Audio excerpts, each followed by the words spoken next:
এককভাবে কক্ষিগত করে বিশ্ববিদ্যালয়গুলিকে ধ্বংসের পথে ঠেলে দেওয়া হচ্ছে, সেটা আমাদের মতো রাজ্যে যেখানে উচ্চশিক্ষার মান সত্যি অনেক উঁচুতে, সেটা এখানে কাম্য নয়। গোটা সরকারকেই তো তিনি নস্যাৎ করতে চাইছেন এবং মুখ্যমন্ত্রীকে অপমান করতে চাইছেন, এটা ঠিক নয়। ফের রাজ্য আর রাজ্যপাল সংঘাত চরমে। এবার রাজ্যপালকে নিশানা করলেন শিক্ষামন্ত্রী।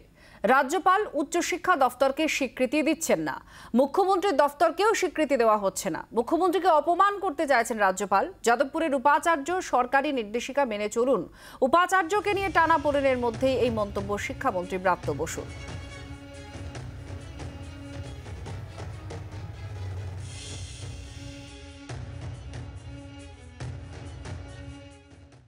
অচলাবস্থা কেন সৃষ্টি হয়েছে, কিভাবে সৃষ্টি হয়েছে, এটা এখন পশ্চিমবঙ্গের সমস্ত মানুষ জানেন।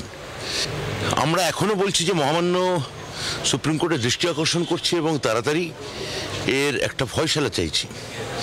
কারণ সত্যি এটা চলতে পারে না, যেভাবে একটা এককভাবে কক্ষিগত করে বিশ্ববিদ্যালয়গুলিকে ধ্বংসের পথে ঠেলে দেওয়া হচ্ছে, সেটা আমাদের মতো রাজ্যে যেখানে উচ্চশিক্ষার মান সত্যি অনেক উঁচুতে, সেটা এখানে কাম্য নয়।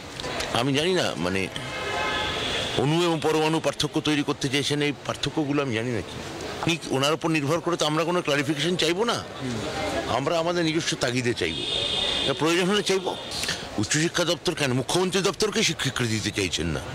মুখ্যমন্ত্রী আলোচনা করতে চাইলেও তাকে সুপ্রিম কোর্ট বললেও সেটাকে তিনি গ্রাহ্য করছেন না। গোটা সরকারকেই তো তিনি নস্যাৎ করতে চাইছেন এবং মুখ্যমন্ত্রীকে অপমান করতে চাইছেন, এটা ঠিক নয়।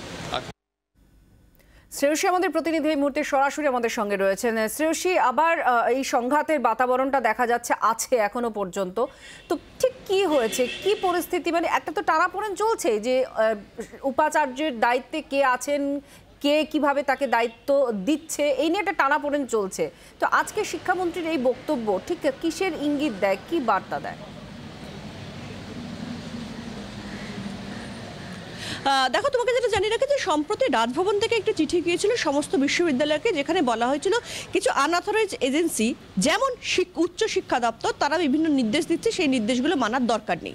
পরবর্তীকালে শিক্ষা দপ্তর থেকে পাল্টা রাজভবনের সচিবালয়তে চিঠি পাঠানো হয়েছিল যে এক্ষেত্রে কোন অধিকার বলে রাজভবনের সচিবালয় এই ধরনের নির্দেশ দিচ্ছে তা যেন শিক্ষা দপ্তরকে জানানো হয়, এবং সেক্ষেত্রে বলা হয়েছিল যে শিক্ষা দপ্তরের পূর্ণ অধিকার আছে প্রত্যেকটা এডেড ইউনিভার্সিটি এবং কলেজে নির্দেশিকা পাঠানো নির্দিষ্ট আইন বলে।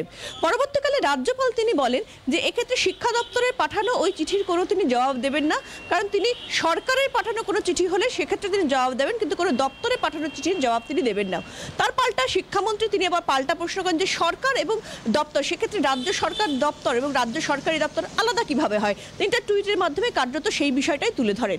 এখন এই সামগ্রিক এই সমস্ত কিছু নিরিখেই কিন্তু কার্যত একটা যে উপাচার্য নিয়োগ ঘিরে যে টালবাহানা যে পরিস্থিতি তৈরি হয়েছে, যাতে কার্যত যে গোটা বিষয়টা এই মুহূর্তে যেটা সুপ্রিম কোর্টে রয়েছে, এবং তার ফলে যেটা হচ্ছে বিভিন্ন বিশ্ববিদ্যালয়, বিশেষত যাদবপুর বিশ্ববিদ্যালয়টা অচল অবস্থা তৈরি হয়েছে যে সুপ্রিম কোর্টে এখনও গোটা বিষয়টা বিচারাধীন। অন্যদিকে শিক্ষা দপ্তর একরকম নির্দেশ দিয়েছে এবং সেক্ষেত্রে পাশাপাশি রাজ্যপাল আর একরকম নির্দেশ দিয়েছেন উপাচার্য ঘিরে, ফলে যাদবপুর বিশ্ববিদ্যালয়ে কিন্তু একটা অচল অবস্থা তৈরি হয়েছে।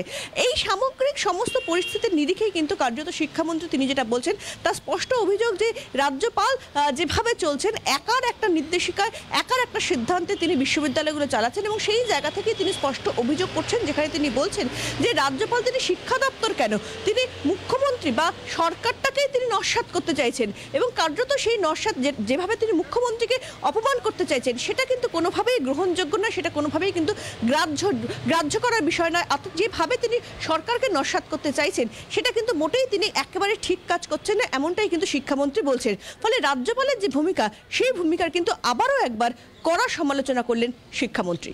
শ্রেয়সীর সঙ্গে থাকো। যাদবপুরের উপাচার্য সরকারি নির্দেশিকা মেনে চলুন, উপাচার্যকে নিয়ে টানাপোড়েনের মধ্যেই মন্তব্য করেছেন শিক্ষামন্ত্রী ব্রাত্য বসু। কি বলেছেন শুনুন।